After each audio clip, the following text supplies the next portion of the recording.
रिया सुबह 5 बजे उठ के अपने ससुराल में काम करने लगती थी। वह सबका बहुत ख्याल रखती थी।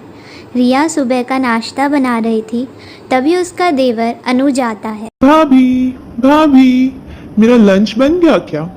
मुझे आज कॉलेज जल्दी जाना है। हाँ देवर जी रेडी है, बस अभी पैक करती हूँ। अरे बहू, मेरी चाय कहाँ है? कब से चाय का इंतजार कर रही हूँ, जल्दी ला चाय मेरी।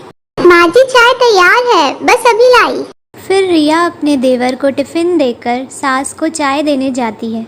तभी रिया का पति हॉल में शर्ट लेकर खड़ा रहता है और बोलता है, रिया, आज मेरी मीटिंग है और मुझे यही शर्ट पहन कर जाना है, लेकिन इसमें इस्त्री नहीं हुई भी। तुम जल्दी से इस्त्री करके दे दो ना, मुझे आज लेट नहीं होना। जी अभी कर देती हूँ। फिर रिया शर्ट लेके सास को चाय देने जाती है और कमरे में आकर इस्त्री करने लगती है। तभी देवर आता है। भाभी, आपने मेरी रेड शर्ट का बटन नहीं लगाया अभी तक, मुझे आज ही पहन के जाना है उसे। हाँ देवर जी भूल गई थी, अभी लगा देती हूँ। अब शर्ट लाकर दे दीजिए मेरे को। भाभी, आप खुद ही ले लो ना, मुझे लेट हो रहा है, मैं नहाने जा रहा हूँ। फिर रिया अनुज के रूम में शर्ट लेने जाती है और बटन लगाती है। तभी सास की आवाज़ आती है, बहू मेरा नाश्ता कहाँ रह गया? जल्दी ला, मुझे भूख लगी है। सब चीज में लेट करती है, मेरी दवाई का समय हो गया है। फिर रिया सास को नाश्ता देकर किचन में जाती है और चाय पीने लगती है। उसने अभी कप हाथ में ही ली थी, तभी उसके पति की आवाज़ आती है, रिया, मेरा वॉलेट नहीं मिल रहा, कहाँ रख दिया तुमने? ढूंढ कर दो, मुझे लेट हो रहा है। फिर रिया पति को वॉलेट देती है और अपनी चाय वापस गर्म करने लगती है। तभी सास की आवाज़ आती है, अरे बहू मेरी दवाई कहाँ है?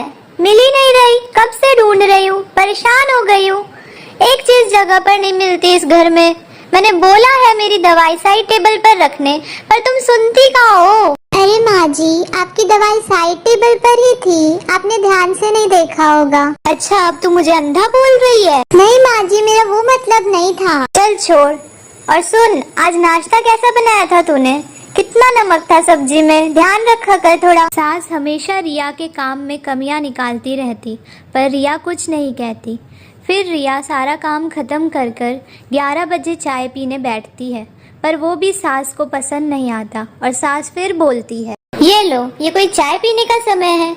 कोई काम समय से नहीं करती तू, क्या बहू बनेगी रे तू? माँ जी, काम खत्म हो तब पीऊ ना चाय, एक के बाद एक काम होते हैं, समय नहीं मिला मुझे। लो बस बातें बनवा लो, ये सब छोड़, मेरे सिर में बहुत दर्द हो रहा है, जरा मसाज कर दे। फिर रिया सास का मसाज करती है और सारे काम खत्म करती है। रोज ऐसे ही चलता।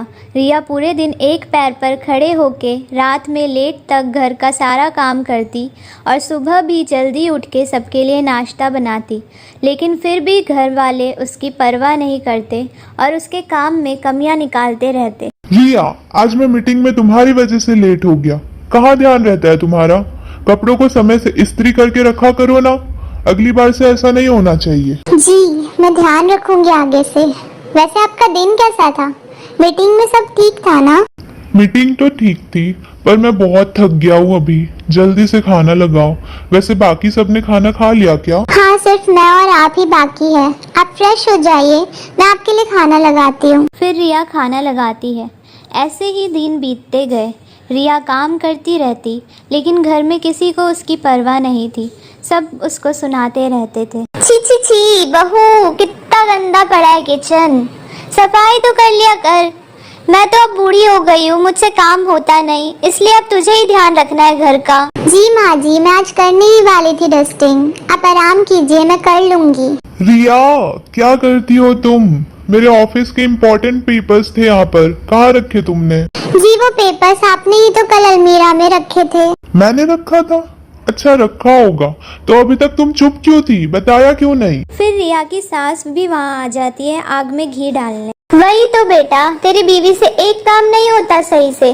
जब देखो सारे काम में समय लगाती रहती है, और अगर इसे कुछ गलती बता दो तो मुझे ही उल्टा सीधा बोलती रहती है। इसकी वजह से कल अनुज भी कॉलेज लेट पहुंचा। पता नहीं क्यों ऐसा करती है, कहाँ ध्यान रहता है इसका। बस बहुत हुआ, बस करो आप लोग, परेशान कर दिया है मुझे।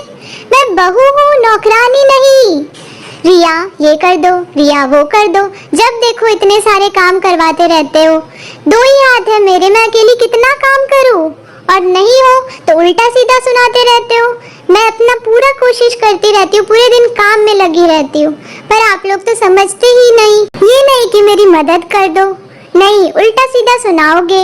अगर इतना ही प्रॉब्लम है तो एक बाई रख लो, मुझसे नहीं होंगे इतने सारे काम अकेले। फिर रिया के सब्र का बांध टूट जाता है और वह ससुराल वालों से अपने दिल की बात कह देती है। उसके बाद पति और सास मिलकर एक बाई रख लेते हैं और फिर सब ठीक हो जाता है। इस कहानी से हमें यह सीख मिलती है कि बहू के साथ हमें बेटी जैसा बर्ताव करना चाहिए। उसके साथ हमें मिलजुल कर काम करना चाहिए, ना कि उसे नौकरानी की तरह छोड़ दे और सारे काम उसी से करवाए। और भी ऐसी मज़ेदार कहानी सुनने के लिए अभी हमारे चैनल को सब्सक्राइब करें और बेल बटन दबाना ना भूलें। यदि आपको हमारी कहानियाँ पसंद आ रही है तो कृपया करके इस वीडियो पर लाइक एंड कमेंट ज़रूर करें और अपने दोस्तों के साथ शेयर करना ना भूलें।